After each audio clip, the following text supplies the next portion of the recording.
Baik, selamat sore Bu Ati. Mohon maaf saya baru bisa presentasi pada sore hari ini Bu. Mohon maaf karena saya kemarin tidak mengikuti kelas dan tidak presentasi. Sekarang saya akan menjelaskan revisi proposal skripsi saya. Untuk judul kemarin direvisi, maka saya ganti menjadi analisis rasio likuiditas, solvabilitas, aktivitas, dan rasio profitabilitas untuk menilai kinerja keuangan perusahaan. Karena kemarin saya hanya menjelaskan analisis rasio keuangan dan tidak dijabarkan rasio apa saja, maka di sini saya jelaskan. Lalu untuk objek penelitiannya masih sama pada perusahaan Gudang Garam, Sampurna, dan Bentol dengan periode 2015 sampai 2018. Untuk latar belakang masalahnya, saya belum menambahkan secara signifikan secara garis besar. Isinya masih sama yang kemarin. Saya hanya mengubah beberapa kalimat yang tidak efektif dan tipe-tipe atau kesalahan-kesalahan dalam format penulisan bahasa Inggris italic harus digaris miring dan huruf besar dan huruf kecilnya. Di sini masih sama. Dan untuk rumusan masalahnya saya jabarkan. Karena kemarin saya mendapat revisi di rumusan masalah karena tidak sesuai dengan tujuan penelitiannya, maka di sini saya sudah merevisinya. Untuk rumusan masalah yang pertama, menjelaskan bagaimana kinerja keuangan ketiga perusahaan ini berdasarkan rasio-rasio yang saya jabarkan tadi di periode 2015 sampai 2018. Lalu untuk rumusan masalah yang kedua membandingkan kinerja keuangan ketiga perusahaan tersebut berdasarkan analisis rasio sebagai dasar penilaiannya. Jadi analisis rasio yang saya gunakan likuiditas, solvabilitas, aktivitas, dan profitabilitas. Lalu untuk tujuan penelitiannya untuk mengetahui kinerja keuangan ketiga perusahaan ini berdasarkan rasio-rasio yang sudah saya jelaskan tadi pada periode 2015 sampai 2018. Dan untuk tujuan penelitian yang kedua, yakni menunjukkan perbandingan kinerja keuangan dari ketiga perusahaan ini dari analisis rasio berdasarkan sebagai dasar penilaiannya. Untuk manfaat masih sama yang seperti kemarin. Untuk peneliti sebagai penerapan ilmu yang telah ditempuh, bagi universitas nantinya diharapkan sebagai pengembangan ilmu pengetahuan dan pemecahan masalah yang serupa. Untuk pembaca ini bisa digunakan sebagai perbandingan dan referensi untuk jika mengkaji topik yang sama. Batasan penelitian kemarin saya juga ada revisi untuk karena kemarin saya menuliskan hanya menggunakan rasio sederhana, maka saya jabarkan rasio sederhana tuh yang saya gunakan dari banyak sekali rasio keuangan. Saya menggunakan 4 rasio keuangan, yakni likuiditas, solvabilitas, aktivitas, dan profitabilitas. Di mana di dalamnya saya jelaskan untuk rasio likuiditas ada current ratio, quick ratio, cash ratio, dan working capital to asset. Untuk rasio solvabilitas ada debt to asset ratio, debt to equity ratio, total asset turnover. Dan untuk solvabilitas hanya debt to asset ratio dan debt to equity ratio. Untuk rasio aktivitas ada total asset turnover, receivable turnover, working capital turnover, dan inventory turnover.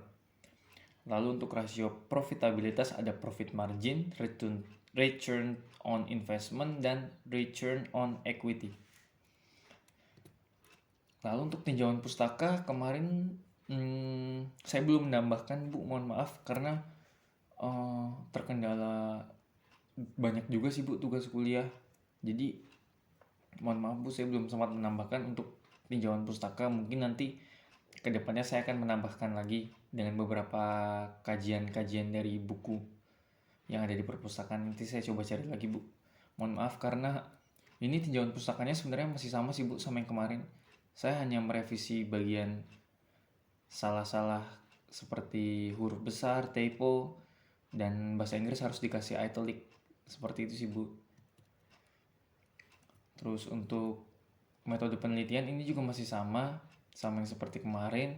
Saya belum menambahkan kata-kata yang banyak sih Bu. Saya nambahin dikit-dikit tapi tidak menambahkan begitu banyak kata. Untuk waktu sama, untuk tempat penelitian sama, tapi untuk waktu kan kemarin saya hanya menjelaskan Agustus sampai Februari. Terus di sini saya ganti jadi kalimat. Contohnya penelitian ini akan dilaksanakan pada Agustus 2020 sampai Februari 2021. Lalu subjek dan objeknya masih sama sih Bu, seperti kemarin.